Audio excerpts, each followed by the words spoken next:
Hello students, good morning to all.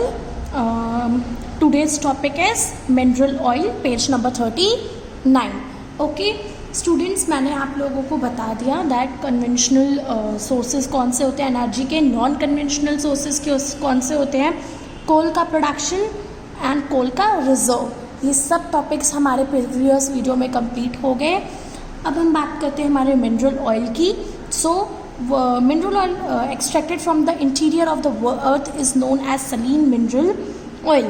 Mineral oil क्या होता है? जो हमारे अर्थ सरफेस को एक्सट्रैक्ट करके निकाला जाता है, अर्थ सरफेस से निकाला जाता है, that is mineral oil. Just like जैसे आप जानते हैं कि पेट्रोल, डीजल ये सब क्या होते हैं, या सलीन वाटर, ये सारे हमारे लिए क्या होते हैं, मिनरल ऑयल होते हैं, जिनको हम अर्थ सरफेस को एक्सट्रैक्ट करके निकालते हैं. Okay students, turn the pages. Okay, आप यहाँ पे हैं main causes of increasing use and importance of mineral oil. ऐसे कौन से कारण हैं जिसके कारण हम मिनरल ऑयल का काफ़ी ज़्यादा यूज़ कर रहे हैं और मिनरल ऑयल हमारे लिए काफ़ी ज़्यादा इम्पॉर्टेंट है. तो स्टूडेंट्स, पहला रीज़न है ट्रांसपोर्टेशन इज़ ईजी, क्योंकि हम आज ट्रांसपोर्टेशन के लिए पहले बाईसाइकिल्स यूज़ होती थी, आज मोटरसाइकिल्स वगैरह यूज़ होती हैं. तो उन सब के लिए 4 व्हीलर्स यूज़ होती है. उन सब के लिए क्या ज़रूरत है, उनके लिए हमारे मिनरल ऑयल इम्पॉर्टेंट है, that is diesel and petroleum. Every part of it is useful, और उसका हर एक पार्ट काफ़ी ज़्यादा यूज़फुल है. वो पावर देता है कोल को, और उसे यूज़ करने में एफर्ट भी काफ़ी कम लगता है. ओके, और हमारे जो मिनरल ऑयल्स हैं वो किससे मिलकर के बनते हैं, वो हमारे सेडिमेंट्री रॉक्स से बनते हैं. It consist of 90 to 98% hydrocarbons, और वो 90 से 98% तक के हाइड्रोकार्बन्स उनमें प्रेजेंट रहते हैं. जैसे अगर आप एग्जाम्पल देखना चाहें तो पेट्रोल, डीजल, कैरोसिन, गैस, ये सारे हमारे क्या हैं, ये सारे हमारे मिनरल ऑयल्स हैं. ठीक है, अब मिनरल ऑयल के प्रोड्यूसिंग एरियाज़ कौन कौन से हैं. तो mineral oil was explored in India in 1890 and its drilling in Assam was started in 1899. That means सबसे पहले मिनरल ऑयल का एक्सप्लोर कहाँ पे हुआ था इंडिया में, हमारे आसाम में, और कौन से डेट पे, 1899 में. Mineral oil is found in sedimentary rock, ये तो हमने पहले पढ़ ही लिया. At present there are 3 main mineral oil producing area in the country. और अगर हम बात करें तो हमारे पूरी कंट्री में 3 main mineral oil producing areas हैं, that is Assam oil fields, Gujarat oil field और ऑफशोर ऑयल फील्ड्स. ये हमारे 3 एरियाज़ हैं. ठीक है, अगर हम बात करते हैं तो आसाम हमारा सबसे पुराना मिनरल ऑयल फील्ड है.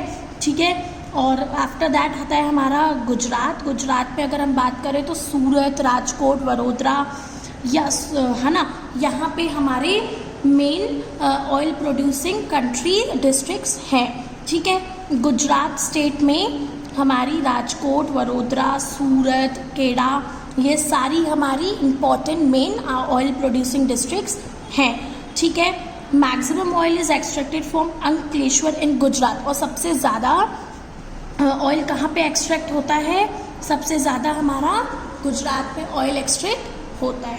Okay, after that next area है हमारा ऑफशोर एरिया. तो अगर आप बात करते हैं ऑफशोर एरियाज़ की, तो ऑफशोर एरियाज़ हमारे मिलेंगे Bombay highland, high located in Arabian sea. ठीक है, डिस्टेंस कितनी है, 176 किलोमीटर. हम बात करें north of Mumbai, north west of Mumbai की, तो मुंबई की, तो about 2 lakh tonnes of mineral oil is producing every year from here. मतलब यहाँ पे नॉर्थ वेस्ट है जो मुंबई का, वहाँ पे 2 lakh tonnes every year oil, mineral oil produce किया जाता है. ठीक है, अब मैंने आप लोगों को बताया कि ये हमारे नेचुरल, अभी तक हम पढ़ रहे हैं रिसोर्सेज. ठीक है स्टूडेंट्स, तो रिसोर्सेज हमारे नेचुरल हैं. ठीक है, हमें नेचर से एज अ गिफ्ट मिले हैं. ठीक है, और जिनके रिन्यू होने में काफ़ी ज़्यादा टाइम लग सकता है, तो हमें उसे रिजर्व करके रखना है. तो just like all other resources, जो हमारे मिनरल ऑयल है वो भी काफ़ी इम्पॉर्टेंट है.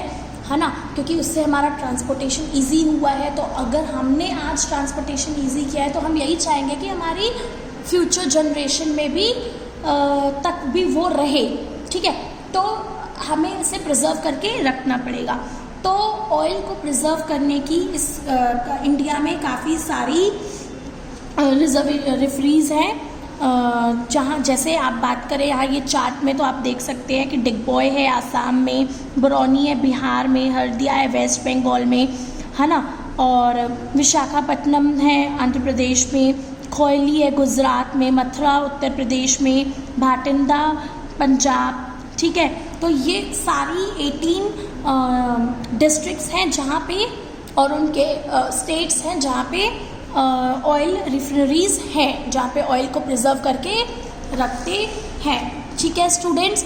सो come to the page number 41 में फिर से वही टॉपिक है ऑयल रिफिनरीज का। तो मैंने जैसे आपको चार्ट बताया जस्ट लाइक दैट ये भी है, ओके। आफ्टर दैट है हमारा natural gas. Natural gas is useful resource of energy. Its demand is increasing day by day. The reason for increasing demand are as follow. ठीक है, हमारा natural gas क्या है? नेचुरल गैस काफ़ी ज़्यादा useful resource है एनर्जी का, और इसकी demand day by day increase हो रही है। क्यों हो रही है? Because of following reason.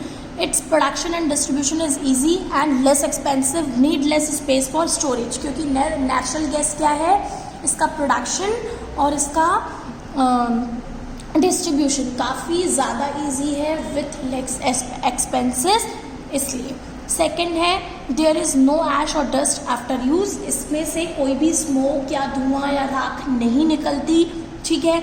ये काफ़ी कम्बस्टिबल नेचर का फॉर्म रहता है, तो जो गैस रहती है वो ज़्यादा प्रॉब्लम नहीं करती और काफ़ी ज़्यादा ईजी टू यूज़ होती है। ये ऑडरलेस होती है, ठीक है, ऑडरलेस यानी विदाउट किसी स्मेल के होती है, ठीक है, और स्मोकलेस होती है ना।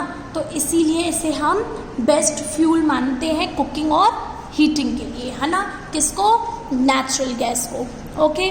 अब नेचुरल गैस के प्रोड्यूसिंग एरियाज़ कौन कौन से हैं? तो नेचुरल गैस के प्रोड्यूसिंग एरियाज़ हैं in India. Natural gas is found along with mineral oil और पेट्रोलियम। नेचुरल गैस हमें किन के साथ ही मिलती है? हमें मिनरल ऑयल के साथ ही मिलती है। तो बट ऑब्वियस जो हमारे मिनरल ऑयल के एरियाज़ होंगे वही हमारे नेचुरल गैस के भी होंगे, ओके स्टूडेंट्स। आफ्टर दैट है इलेक्ट्रिसिटी। इलेक्ट्रिसिटी तो आप सब ने काफ़ी अच्छा सुना भी होगा और पढ़ा भी होगा। उसके तो काफ़ी सारे कैरेक्टरिस्टिक्स हैं स्टूडेंट्स। विदाउट इलेक्ट्रिसिटी आज की डेट में कोई भी काम पॉसिबल ही नहीं है। हमें हर एरिया में, हर फील्ड में, अपनी डेली लाइफ में हर एक एक्टिविटी को करने से पहले, हर एक एक्टिविटी में हमें इलेक्ट्रिसिटी की नीड होती है, ठीक है। लेकिन इलेक्ट्रिसिटी के 4 मेन सोर्सेज होते हैं, that is thermal electricity, hydro electricity, nuclear and gas and mineral oil electricity, ठीक है। कौन कौन से 4 टाइप्स होते हैं students? Thermal, hydro, nuclear and gas and mineral oil electricity, ठीक है। अब मैं बात करती हूँ कि प्रोडक्शन ऑफ इलेक्ट्रिसिटी। तो in India production of electricity increase rapidly after independence. Coal and natural gas are the mainly use of generation of thermal electricity.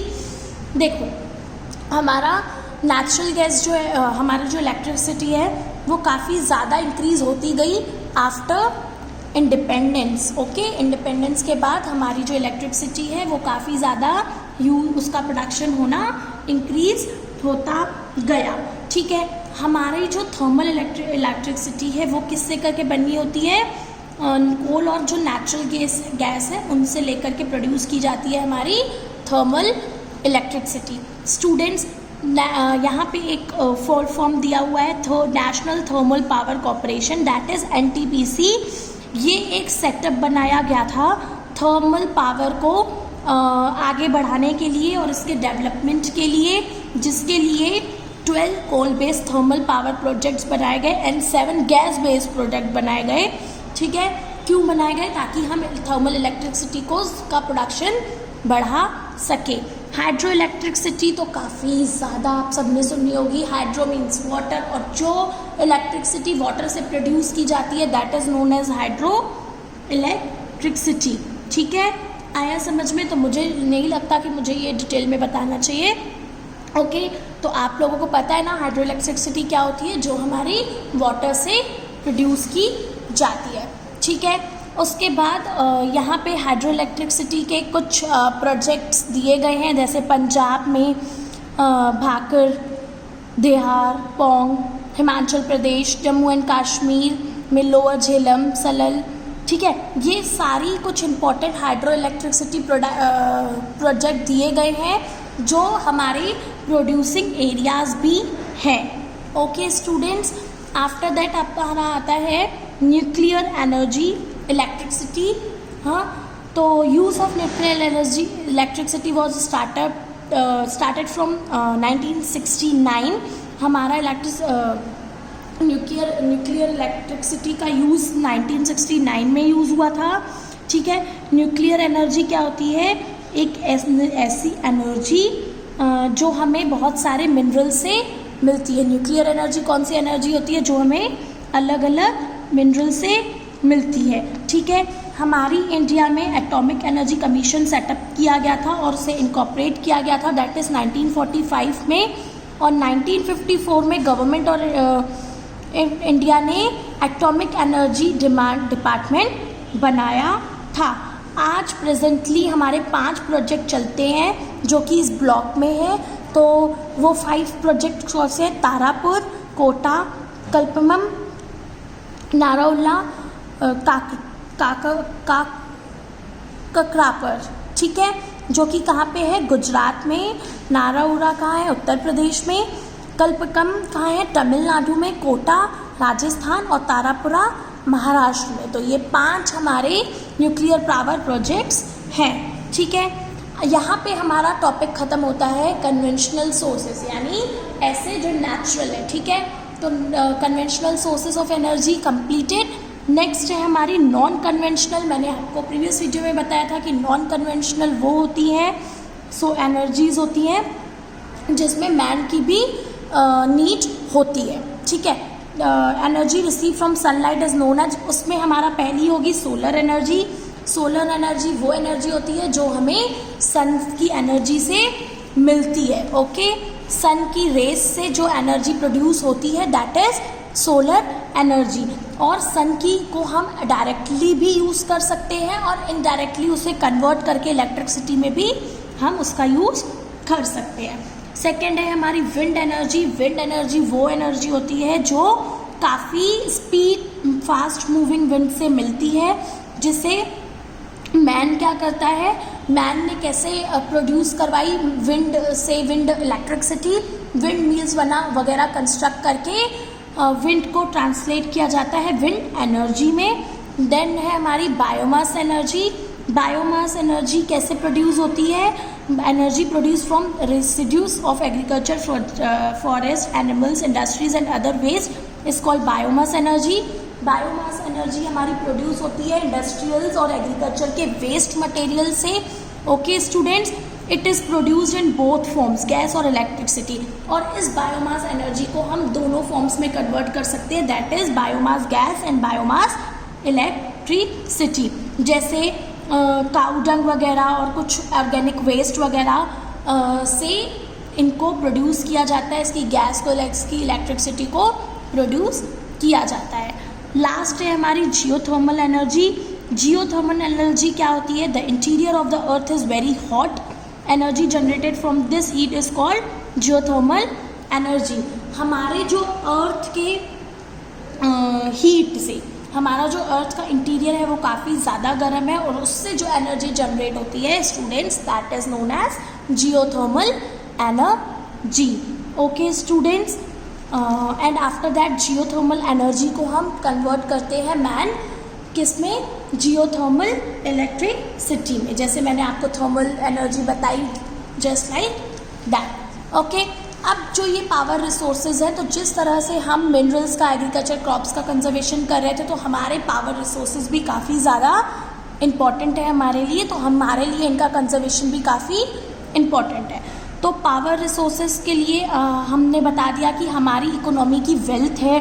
ठीक है, जैसे हमारी बॉडी ऑक्सीजन के बिना नहीं चल सकती। जस्ट लाइक दैट हमारे जो इंडस्ट्रीज़ हैं, एग्रीकल्चर, ट्रांसपोर्टेशन, बिजनेस, वो बिना पावर रिसोर्सेज के काम नहीं कर सकते, ठीक है, क्योंकि आज हर फील्ड में इलेक्ट्रिसिटी और जो अप्लायंसेस होते हैं जैसे लैपटॉप, कंप्यूटर, मशीनरीज, ये सारी चीज़ें बिना इलेक्ट्रिसिटी के नहीं चल सकती। और ये सब हमारे फील्ड में, बिजनेस फील्ड में, ट्रेड में, इंडस्ट्री में, मशीन टूल्स, टेक्निक, इंडस्ट्रीज़ में मशीन्स, इन सब का काफ़ी ज़्यादा यूज़ होता है और इसी के कारण हमारे सारे पावर रिसोर्सेज काफ़ी इम्पॉर्टेंट है। तो इनका प्रॉपर यूटिलाइजेशन और इनकी अवेलेबिलिटी हमारे लिए काफ़ी ज़्यादा इम्पॉर्टेंट है, ठीक है। और इसके लिए हमें क्या करना है, कंजर्वेशन के लिए कुछ मेजर्स लेने हैं और वो मेजर्स हैं, that means production of energy from degradable sources should be limited. मतलब जो डिग्रेडेबल सोर्सेज होते हैं, ख़राब इन्फीरियर होते हैं, उनसे एनर्जी का प्रोडक्शन करना हमें रोकना पड़ेगा। जो भी हमारे रिन्यूएबल सोर्सेज हैं उनको बहुत ज़्यादा डेवलप जल्दी से करना पड़ेगा, ठीक है। और हमारे जो भी रिसोर्सेज हैं उनका फुल्ली यूटिलाइज करके और कुछ प्रोग्राम्स को सेटअप करना पड़ेगा ताकि हमारी जो पॉपुलेशन है, हमारी जो पब्लिक है, वो अवेयर हो सके, इंकरेज हो सके और हमारे रिसोर्सेज का प्रॉपर यूटिलाइजेशन करे। नेक्स्ट है energy should be produce by pollution free energy sources. और जो पॉल्यूशन फ्री सोर्सेज हैं उनसे एनर्जी को प्रोड्यूस करे। Conventional conservation of energy resources is important as they are not only the means of fulfillment of our necessity but are basis of all over development of nation। और हमें power resources का conservation सिर्फ ये सोच के नहीं करना कि हमारी लाइफ का इम्पॉर्टेंट नेसेसिटी है, ये हमारी लाइफ के लिए बहुत इम्पॉर्टेंट है, बल्कि हमें पूरी कंट्री का सोच के चलना है कि हमारी कंट्री की नेशनल वेल्थ है। Okay students, so here chapter is over. Thank you.